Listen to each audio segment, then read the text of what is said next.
Bishop Desmond Tutu once said, "My humanity is bound up in yours, for we can only be human together." Think about this.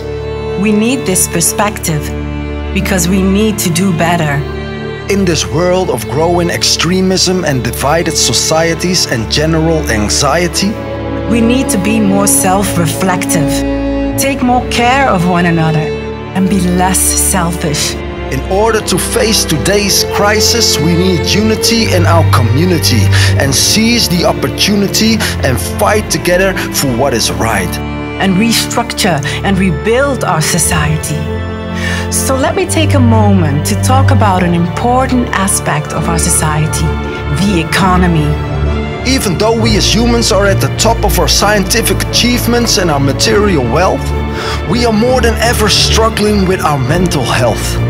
So many people are anxious, depressed, stressed and burned out, unsure of their friendships and worried about how they are judged by others. Driven by consumption and having little or no real relationships. And one of the reasons this is happening is that the economy has derailed by the ultimate drive of the shareholders of corporations.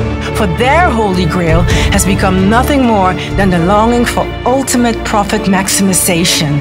Too many times the economy has transformed from a system that served society into a system that has evolved into a soulless monster that benefits a few but suppresses the masses. Don't get me wrong, the economy is brilliant when it serves society. But it's a monster when it becomes society's slaver. So we must take a different path, because our economy, our well-being and our planet are heading faster and faster towards disaster. Let's stop pointing fingers unless you point to yourself instead and ask the question we all should ask: what can we do? There is a lot to discuss, but if we want to safeguard the future me, we best can strengthen the future us. Because if we take this relational approach of thinking in our economy, our decisions will be made differently. If not, we will lose something more important than money and jobs: decency, freedom, and trust. How can we bring about change regarding what I mentioned? Well, let me explain. The first dimension is in this question, simple and plain.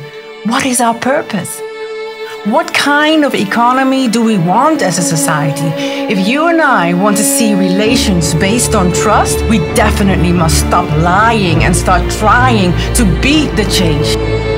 If we want a society that cares, then start caring yourself. It always starts by being an example. Show the people in society what it is that you stand for. Be a relational being. Fill your life with relationships that have meaning, instead of filling your life with things that are meaningless, but purposeless. And the second thing that needs to be said, we need to reflect on who we are together. What unifies us? What are our core values? What defines us? I am pleading for these values to become leading. Let's learn from the mistakes being made in the past and write a new story about people and places being left better than the way they were found. Wealth that has been generated, lives that have been turned around, gardens that are looked after, families that are formed, and a planet that's being cherished.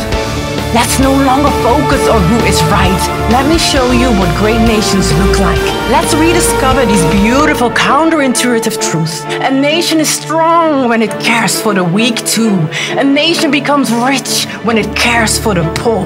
It becomes invulnerable when it's making sure the vulnerable will be financially secure. Let me conclude with this. Let's do it better and change our soulless zombie society that has become selfish into a society made for us. Let's approach all things from a relational point of view, because that's the reason why we are human. Human together.